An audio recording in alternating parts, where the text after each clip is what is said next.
अभी पाकिस्तान टूटा नहीं था। शेख मुजीबुर रहमान जब आखिरी बार जनरल याहिया से मिलने गए तो उनकी गाड़ी पर पाकिस्तान का झंडा नहीं था बल्कि बांग्लादेश का झंडा था।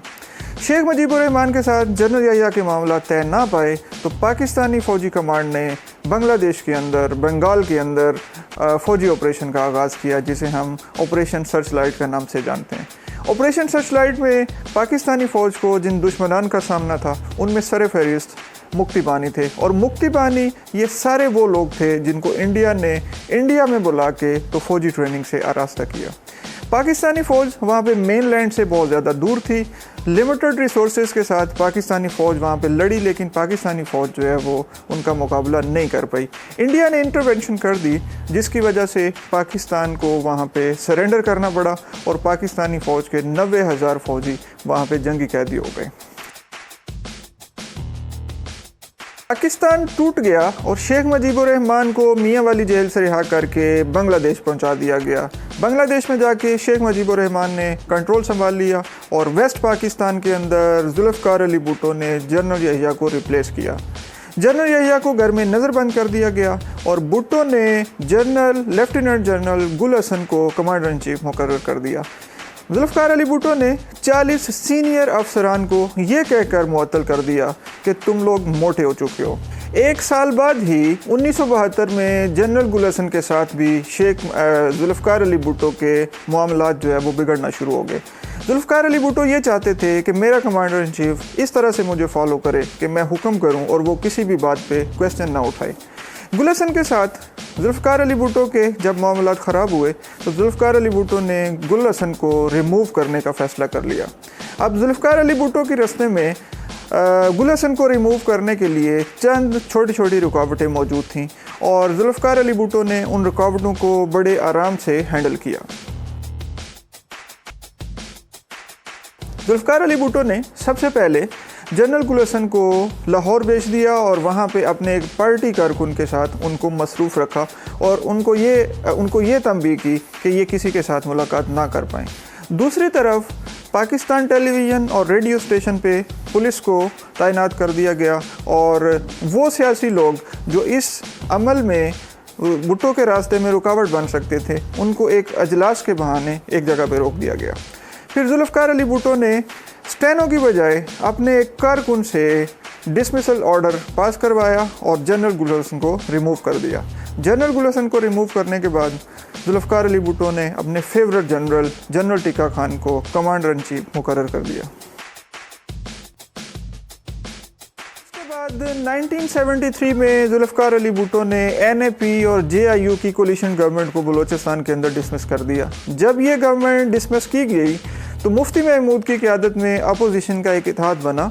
उस इत्तेहाद ने पूरे पाकिस्तान के अंदर भुट्टो की गवर्नमेंट के ख़िलाफ़ एहतजाज करना शुरू कर दिए।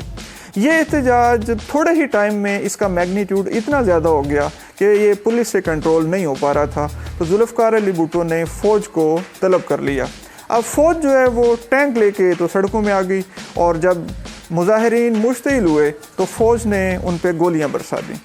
जब गोलियाँ बरसा दी गई तो ये मुजाहिरीन और ज़्यादा मुश्तिल हुए। खैर ऊँट किसी भी करवट ना बैठ सका और अल्टीमेटली जुल्फ़िकार अली भुट्टो और अपोजिशन की क़यादत को एक टेबल पे बैठना पड़ा। इस टेबल पर बैठते हुए जुल्फ़िकार अली भुट्टो ने जो सबसे बड़ी गलती की वो ये की कि उन्होंने फ़ौजी कमांड को अपने साथ मुज़ाकरात में शामिल कर लिया। जुल्फ़िकार अली भुट्टो फ़ौजी कमांड को ये जेस्चर देना चाहते थे कि मैं आपको अपने साथ लेके चल रहा हूँ, लेकिन फ़ौजी कमांड ने इससे ये समझा कि जुल्फ़िकार अली भुट्टो सियासी तौर पर मुल्क के अंदर कमज़ोर हो चुका है। भुट्टो साहब ताकत के नशे में इतने मगरूर हो चुके थे कि वो पार्टी कारकुनों को भी माफ़ नहीं करते थे। एक दफ़ा 2 जुलाई 1974 को उन्होंने सदारती अमूर के वज़ीर जलालुद्दीन अब्दुर्रहमान और मुतअद्दिद साथियों को एक अशाइये पर मदऊ किया। दावत का वक्त 8 बजे का था और जुल्फ़िकार अली भुट्टो रात के 12 बजे भी वहाँ पे नहीं पहुँचे थे। जलालुद्दीन अब्दुर्रहमान गुस्से में आए। उन्होंने अपना गिलास टेबल पे रखा और गुस्से में दूसरों को मुखातिब करके कहा कि मैं घर जा रहा हूँ और तुम लोग लाड़काना के महाराज का इंतज़ार करो। जब जुल्फ़िकार अली भुट्टो आए तो हफीज़ पीरज़ादा ने उनको इसके बारे में बताया। जुल्फ़िकार अली भुट्टो को बहुत गुस्सा आया। उन्होंने अपने सिक्योरिटी इंचार्ज को जलालुद्दीन अब्दुर्रहमान के घर में भेजा और उन्होंने जाके जलालुद्दीन अब्दुर्रहीम को इतना मारा कि वो औंधे मुँह ज़मीन पर गिर पड़े। उनके बेटे ने इनको रोकने की कोशिश की, लेकिन सिक्योरिटी इंचार्ज और उसके साथियों ने उनके बेटे को भी बुरी तरह से पीटा। फिर उसके बाद जनरल टिक्का खान का जब टाइम ख़त्म हुआ तो उन्होंने 7 लोगों की एक फहरिस्त जो है वो जुल्फ़िकार अली भुट्टो को भेजी। जुल्फ़िकार अली भुट्टो ने उन 7 लोगों में से किसी का भी इंतखाब नहीं किया और एक ज़िया-उल हक़ का इंतखाब करके उन्हें फ़ौजी कमांड हवाले कर दी। ज़िया-उल हक़ बहुत चापलूस था। वो वज़ीर आज़म जुल्फ़िकार अली भुट्टो के गिर्द बंदर की तरह घूमता और इसी वजह से जुल्फ़िकार अली भुट्टो उसे मंकी जनरल कह के बुलाते। जुल्फ़िकार अली भुट्टो उसे उसके दांतों को लेके मजाक करते। और मशहूर वाक़या है कि एक कमरे के अंदर बैठ के ज़िया-उल हक़ सिगरेट पी रहे थे और उन्हें ये आइडिया नहीं था कि इस कमरे में जुल्फ़िकार अली भुट्टो आएंगे। जुल्फ़िकार अली भुट्टो ने अचानक दरवाज़ा खोला और उस कमरे में एंटर हो गए।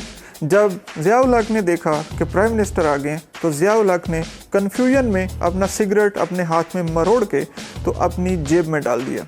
वो सिगरेट अभी बुझा नहीं था। थोड़ी ही देर बाद जब वो सिगरेट जेब में चूँकि मौजूद था तो जेब को उसने जलाना शुरू कर दिया। जब कपड़ा जला तो उसकी बदबू आना शुरू हो गई। जब बदबू आना शुरू हुई तो जुल्फ़िकार अली भुट्टो को पता चल गया कि ज़िया-उल हक़ की जेब में एक जला हुआ सिगरेट है। भुट्टो ये तसव्वुर भी नहीं कर सकते थे कि आगे चल के यही ज़िया-उल हक़ मार्शल लॉ लगाएंगे और भुट्टो को फांसी के तख्ते पे ले आएंगे। 1973 के बाद जुल्फ़िकार अली भुट्टो के अपोजिशन के साथ मामलात हमेशा बिगाड़ का शिकार रहे और इस सारी उथल पुथल में जुल्फ़िकार अली भुट्टो ने महसूस करना शुरू कर दिया कि वो सियासी तौर पर कमज़ोर होना शुरू हो गए हैं। फ़ौज की तरफ से आने वाले जेस्चर्स उन्हें परेशान कर रहे थे।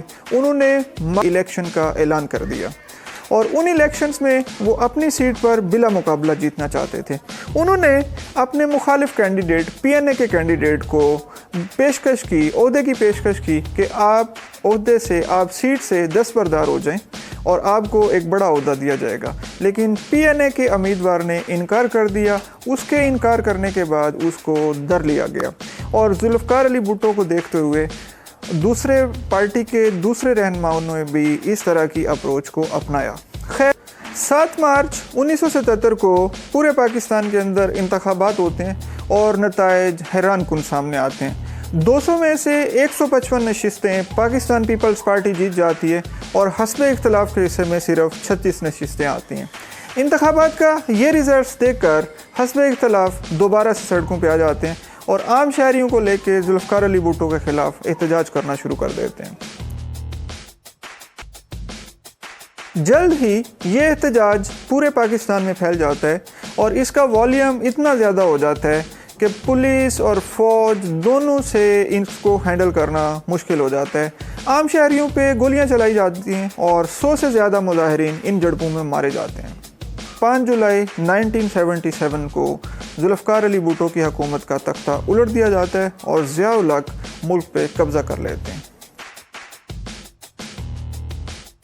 जुल्फ़िकार अली भुट्टो को ज़िया-उल हक़ पे इतना यकीन था कि वो मार्शल लॉ से 7 घंटे पहले टिक्का खान के साथ एक मीटिंग के अंदर ये कह रहे थे कि टिक्का खान, आपने मुझे 7 लोगों की फहरिस्त भेजी थी और मैंने उनमें से किसी का भी इंतखाब नहीं किया। मैं ज़िया-उल हक़ को ऊपर लेके आया और जिस तरह से मुल्क के अंदर एनार्की फैली हुई है, अगर ज़िया-उल हक़ की जगह पे कोई और जनरल होता तो वो मार्शल लॉ लगा के हमारी हुकूमत का सफाया कर दे। मार्शल लॉ के बाद जुल्फ़िकार अली भुट्टो को गिरफ़्तार करके जेल में डाल दिया जाता है और उन पर उन्हीं के एक साथी मोहम्मद अहमद खान के कत्ल का इल्ज़ाम लगा दिया जाता है। सरकारी गवाह महमूद मसूद गवाही देते हैं कि उन्हें जुल्फ़िकार अली भुट्टो ने कत्ल का हुक्म सादिर किया था। दूसरी तरफ अदालत में जो बेंच जुल्फ़िकार अली भुट्टो के केस की समाअत कर रहा था, उसमें 5 जजों की क़यादत मौलवी मुश्ताक कर रहे थे और ये मौलवी मुश्ताक वही मौलवी मुश्ताक थे जिनको जुल्फ़िकार अली भुट्टो ने अपनी गवर्नमेंट के दौरान 2 दफ़ा बाईपास करके तो जूनियर जजेस को तरक्की दी थी। मुश्ताक अहमद जब जुल्फ़िकार अली भुट्टो कमरा अदालत में एंटर होते हैं तो मुश्ताक अहमद उन्हें टॉन्ट करते हैं और उन्हें कहते हैं, हमें पता है कि आपने पुरसकून ज़िंदगी गुजारी हुई है, इस वजह से हमने आपके लिए यहाँ पे कुर्सी रखी हुई है। समाअत के बाद मौलवी मुश्ताक और उसकी टीम ने भुट्टो को फांसी की सज़ा सुना दी। पाकिस्तान की तारीख के अंदर इससे पहले कभी भी साजिश के तहत किसी को फांसी की सज़ा नहीं सुनाई दी गई थी और भुट्टो ने हाई कोर्ट के इस फैसले के खिलाफ सुप्रीम कोर्ट में दरख्वास्त दायर की, तो वहाँ पर भी 4 और 3 से इस पिटीशन को उड़ा दिया गया। फिर उसके बाद चाइना, सऊदी अरब और बरतानिया ने मुदाखलत करके तो जुल्फ़िकार अली भुट्टो की फांसी की सज़ा को कैंसिल करवाने की कोशिश की, लेकिन ज़िया-उल हक की गवर्नमेंट ने हमेशा इसको रिजेक्ट कर दिया। फिर उसके बाद थक हार के भुट्टो ने ज़िया-उल हक को डायरेक्ट एप्लीकेशन दी कि उसकी सज़ा पे गौर किया जाए। ज़िया-उल हक ने 3 लफ्ज़ लिखे कि पिटीशन इज़ रिजेक्टेड। 4 अप्रैल 1979 की सुबह जुल्फ़िकार अली भुट्टो को फांसी पे लटका दिया गया।